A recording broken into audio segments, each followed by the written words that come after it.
Welcome back. I'm Michael, your host for the De-Paganizing the Gospels. In this episode, I will begin my discussion of Matthew at chapter 8. I have quite a few notes regarding the de-paganizing of this chapter, so let's get to it. The first correction is in verse 4. When Jesus came down from the mountainside, large crowds followed him. A man with leprosy came and knelt before him and said, "Lord, if you are willing, you could make me clean." Jesus reached out his hand and touched the man. "I am willing," he said. "Be clean." Immediately the leper was cured of his leprosy. What has been omitted originally said, Jesus said to him, "Go show yourself to the priest and offer the gift Moses commanded as a testimony." The concept of offering a sacrifice according to the laws of Moses is evidence of Antichrist. It is oppositional to the truth of Christ that he would tell someone to make a sacrifice according to the laws of Moses when his mission as the Messiah was to end the pagan sacrifices and revoke the laws of Moses that the heretics were using to oppress the population under Roman rule. The inclusion of this ideology is irrefutable evidence that pagan heretics editorialized the text of the New Testament. The next point is in verse 5, which now says, when Jesus had entered Capernaum, a wealthy man came to him and asked for help. The Paganized Testimony says that a Roman pagan centurion approached Jesus with a request to heal his servant as if he were more of a believer in what Jesus was doing than most Jews. A pagan Roman centurion would not have approached Jesus in this manner of faith, and portrayal of a centurion in the gospel had the errant purpose of relating the story to Roman peoples. It is a curse of false witness for the text to have been edited to use Roman persona in this manner, and the most reasonable substitute is to say the person was wealthy without insinuating he was a Roman who would not have had any faith in Jesus, God, or Judaism. They worship idols and pagan mythologies. The curse has been removed. The next point is in verse 11, which says, "I say to you that many will come from the east and the west, and will take their places at the feast with Abraham, Isaac, and Jacob in the kingdom of heaven."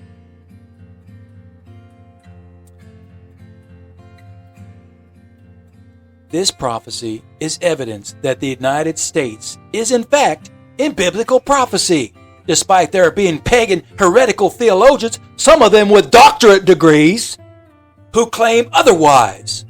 Jesus is clearly prophesying that there will be people in other nations outside the region of Israel who will be gathered into the kingdom of heaven for their faith, when those of Israel will be rejected by God for their faithlessness. The next note is for verse 17, which says, "All of these miracles of healing occurred as the proof that Jesus was the anointed one of God, the man chosen to be the Messiah, and he was the one of whom the prophet Isaiah foretold."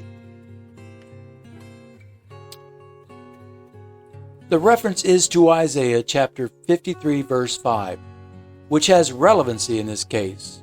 The pagan editor used this reference inappropriately as an anachronism and inserted it with the misquotation of Isaiah's prophecy. The de-paganized correction presents the purpose of this reference more appropriately than the cursed version. This next one is going to boil the brains of apostolics who refuse to accept the validity of the book of Enoch despite the validation of that text being among the Dead Sea Scrolls. Verse 20 says, Jesus replied, "Foxes have holes and birds of the air have nests, but the Son of Man has no place to lay his head." The phrase Son of Man originated in the book of Enoch and appears throughout the Old Testament books of the prophets, who use this phrase to refer to themselves. A son of man is a human being, and differs from son of woman, who is a man that has no man as his father. The distinction goes back to the time of Noah, whose birth as an albino frightened his father, Lamech, who thought that Noah might have been the prohibited offspring of an angel, Son of God. Jesus Christ referred to himself as Son of Man, the same as the ancients, because he was the son of Joseph and a human being. He clearly refers to himself as Son of Man because he knew he was the offspring of a man and a woman and completely human, which is the true meaning of the phrase. Pagans and heretics have sought to make Son of Man synonymous with Son of God, but that is not correct because Son of God also means Son of Woman in the book of Enoch. At no time in his life would Jesus Christ have exalted himself by saying that he was the Son of God, and he knew the difference. A son of God was an angel, and angels were eternal spiritual beings not made of flesh and blood, the same as human beings. Jesus Christ was a human being who bled and died on the cross when he was tortured and murdered by pagan Romans. He was a Son of Man, a human being.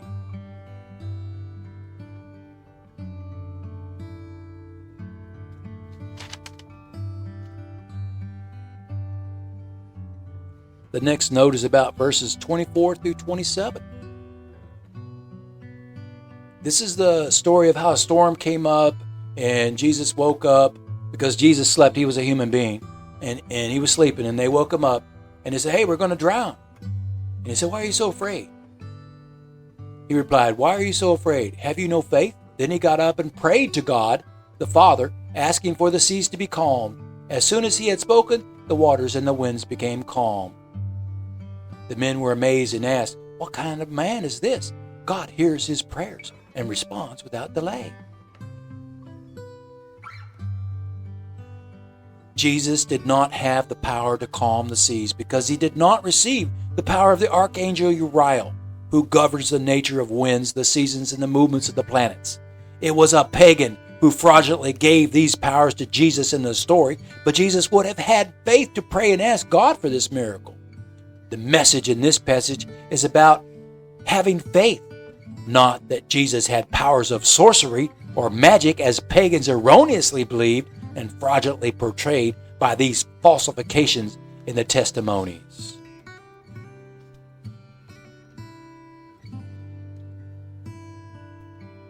This next one is very important as evidence which disproves the pagan theology of Catholicism. Verse 28 through 30. When he arrived at the other side in the region of the Gadarenes, 2 demon-possessed men coming from the tombs met him. They were so violent that no one could pass that way. "What do you want with us, Son of God?" they shouted. "Have you come here to torture us before the appointed time?" Jesus cast out the demons of those men who ceased their blasphemous accusations and cursing. Those men went into the town praising God for their release from the hold of demons and telling everyone that the Son of David was coming. However, Jesus led his disciples away from the town to go to Nazareth on the other side of the lake. It will appear as a pattern throughout these testimonies that the demonically possessed will call Jesus the Son of God. The phrase spoken by evil spirits is not a praise of Jesus. It is an insult and a blasphemy for anyone to be called Son of God in the time of Jesus because it meant that the person did not have a man as his father. According to the book of Enoch, God prohibited his angels from having offspring with human females, and God would not have done this either. Son of God is an abomination. This fact may also be proven in the Qumran Scrolls, also known as the Dead Sea Scrolls, that describe the birth of Noah.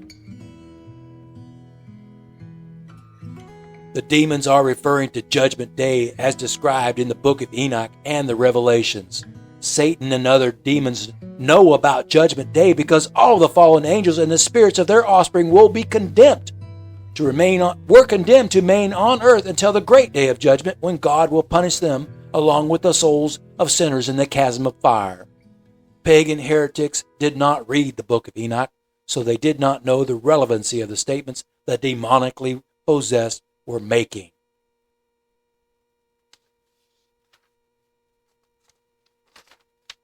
The final de-paganizing stroke in chapter 8 is the omission of verses 31 through 34, which fraudulently describe Jesus as sending demons into swine.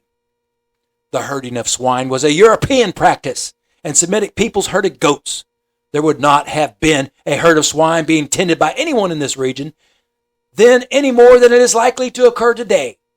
The entire concept of Jesus being able to send demons into animals has the purpose of insinuating that he was a necromancer. It was a pagan curse in the testimony, and it has been removed. Well, that is all the time we have for this episode. Thank you for listening. I am Michael.